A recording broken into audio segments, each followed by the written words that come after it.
Hey guys, welcome back to Super Unimportant Views. My name's Steve, and today we'll be going over the Neca Pacific Rim 19-inch Knifehead. But Steve, that's a bumblebee.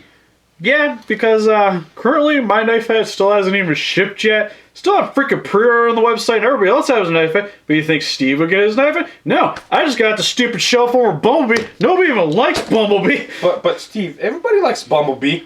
Nobody even likes you. Ah, dick. Hey guys, welcome back to Super Unimportant Views. My name's Steve. My name is Arnes. And today we'll be going over the Neca Pacific Rim 19-inch Kaiju Knifehead, even though the box says nearly 20. But I actually was lucky enough, I found this at a FYE in my city that I live in. And so the internet could suck it, so they wouldn't ship it to me when I wanted it. But that's another story for another day. But I'm happy that I actually have the figure now, because I've been really looking forward to this guy for a long time now. Because I really wanted something to go with my 18-inch Gypsy Danger that I got a while back. And hopefully this guy doesn't disappoint, but some of the other reviews that I've seen posted, he actually looks really sweet, and so I'm actually really happy to get him out of this packaging. So, for the packaging, if I can get Arnes to actually rotate the boxes for me. So, for the front of the packaging, it just shows the figure that you get in the packaging with the concept image on the front there, and it shows the Pacific Rim. On the side, there's more pictures of the actual action figure with the little insignia at the bottom. And then for the back of the packaging, it shows Gypsy Danger knocking him out. Looks like he's about to break his jaw. He has over 25 points of articulation. And then on the bottom here, which I will zoom in, it just shows all the other figures in the line that they've previously released it. And actually, it shows the one of the new figures, Schooner, that's going to be coming out soon. Then for the other side of the packaging, it just shows that he's a Category 3 Kaiju, and it shows his little emblem right there, which is sweet. And for the top, just shows Pacific Rim. Nothing too fancy there. And the bottom's just all the Lego mumbo jumbo. And that's pretty much it, other than he has light up eyes and mouth, which is awesome.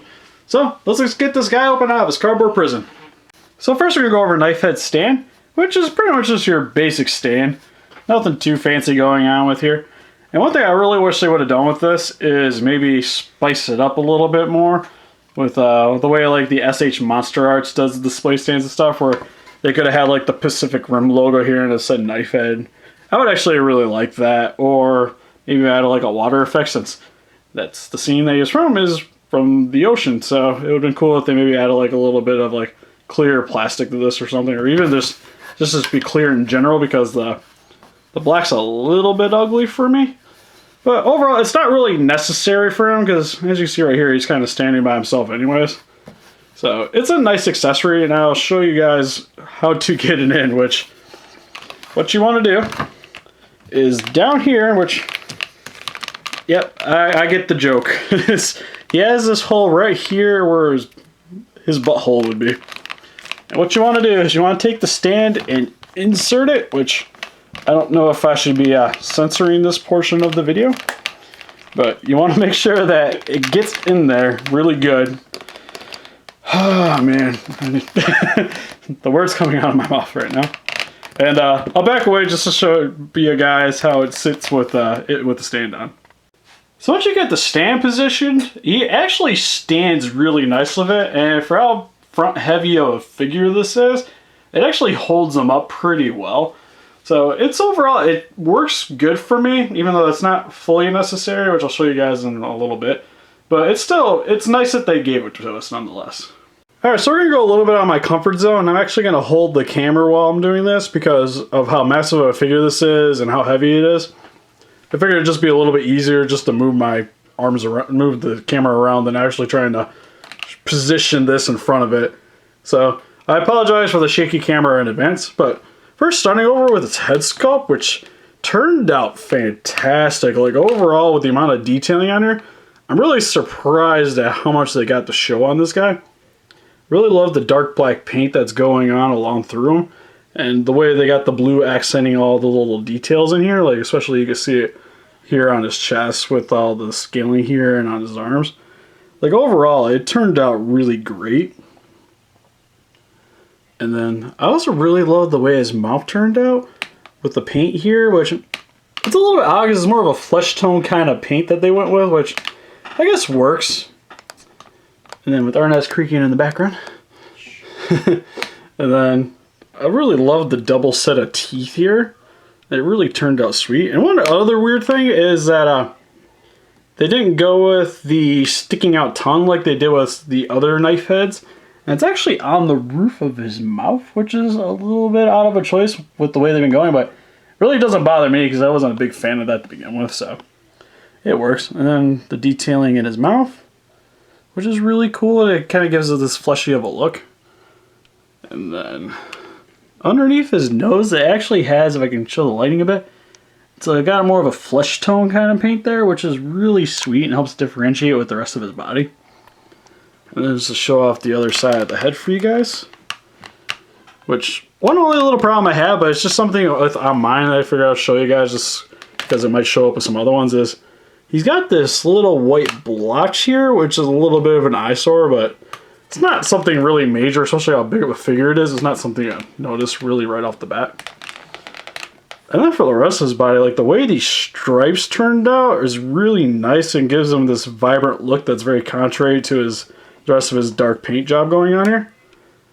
And then with his little arms here, which I also really like the gloss black going on here on the nails, which one thing I want to point out, which on these ones, it's not so bad, but coming over to his massive skeletal arms here, is that the claws here are actually really sharp. So if you have like a little kid playing with this or something, I would be very wary about this, just because I could see somebody getting hurt on these. So just as a heads up, this is probably something, as you can imagine, especially at the price being at about $150, is he's definitely meant for a more adult collector. And then just showing off the rest of his body here. And the same with his feet, with the gloss black nails going on there. And I just really love the striping that's going on here. Like, it just turned out really nice, and it's really surprisingly vibrant on this guy. And then with the back, with his shell back here, which one thing I thought was kind of weird is they went back to the more like gloss kind of look to it, like they did with the first production of Knifehead, which the second one was something more, it was like black and they had a bunch of the cracks, which I'll show in comparison a little bit. But overall, I think this is actually really a cool look for him because the way how gritty his skin looks here and stuff, and then this is a very smooth color, which texture with more of the gloss black here and everything. It's a nice differentiation between his normal body and the shell back here. And then there's his tail here, which, as you can notice, is not a bendy tail, which is awesome, and I love it. So, overall, the detailing of this guy, I think it turned out really, really awesome. And one thing that I really do love is that Neca seems to always step up their game with every production that they put out here put out on these figures on the detailing of them. Because the original Knifehead wasn't that bad, but the scaling was a little off. The second one was really awesome in comparison, and this one just, especially with the way how vibrant he looks and just overall the massiveness of him, is just, again, just really awesome improvement over that one as well. And then another one thing I didn't really point out is I really like the little eyes up here, which I think is cool.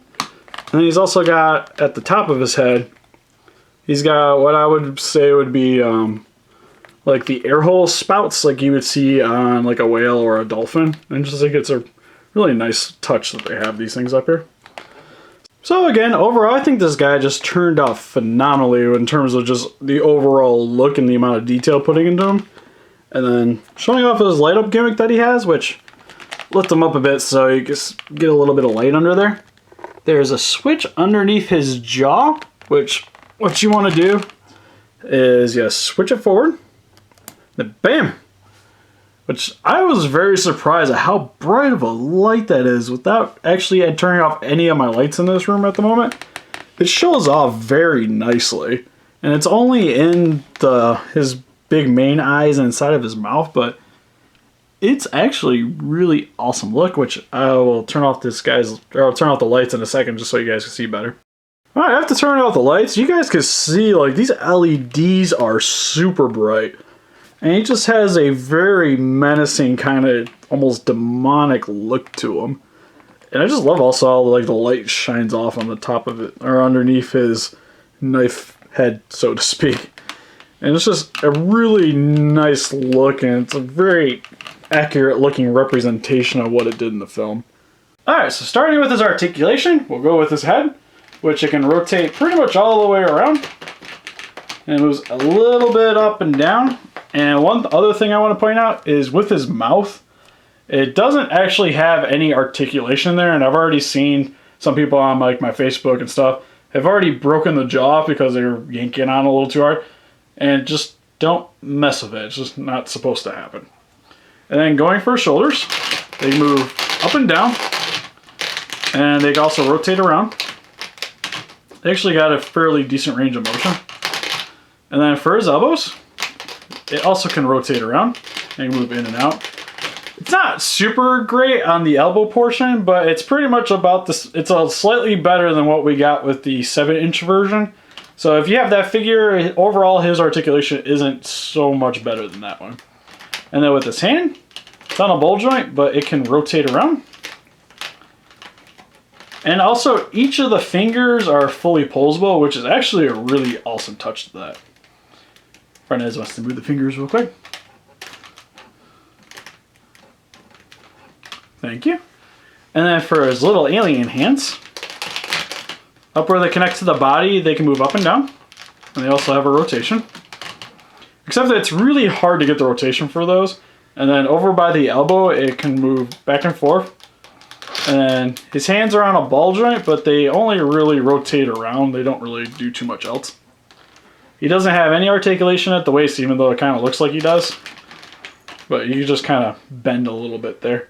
And then for his legs, up towards the thigh, it can move, it can rotate, and it also moves in and out. For his knee, it only really has a rotation there, but it can move all the way around.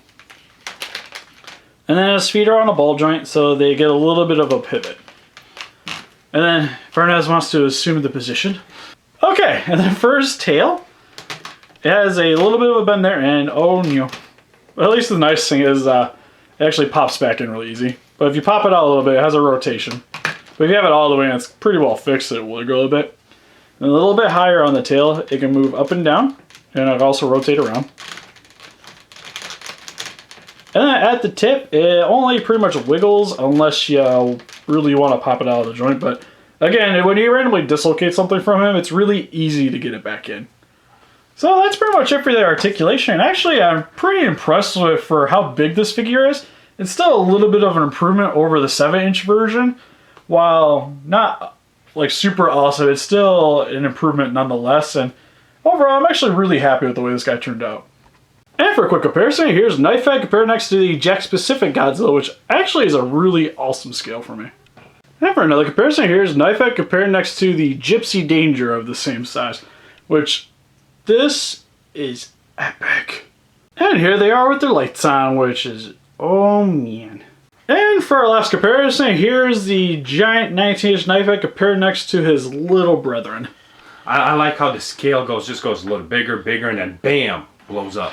Yeah, see, that thing's just stupid huge in comparison to everybody else, which it works for me in terms of value too, because him being around 150, and then he was closer to around $30, I do believe, and then he was around 15. So you see where your money's going here. And while I got all the little guys out, just wanted to show you, because again, I thought it was really weird because of how smooth his back is. And you see the original one also has the smoothness going on here, except for his little tusk claw things are white to come out of the side. And then bringing in the bigger battle damage version, he had a more rough texture going on with his, and had the black one, the black tusk on the side. So I think it's kind of cool that they iterated both of those going on with his shell, while these guys were very different in between each other.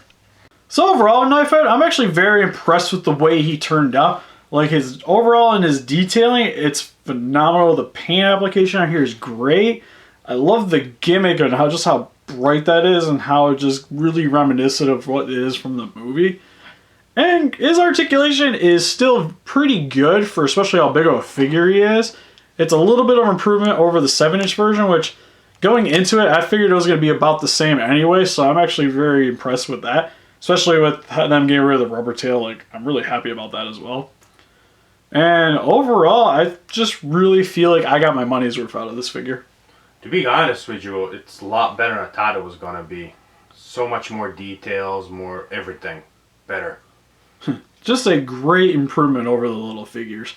And especially with him standing next to the gypsy, I'm just really glad that I got somebody to help accent him on the shelf.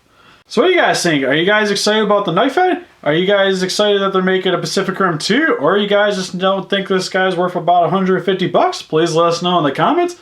We'll have close-up pictures of him on Facebook if you want to click the link in the description below. And if you like this video and want to see more stuff like this, please give us a like and subscribe. Thank you guys for watching. Bye bye.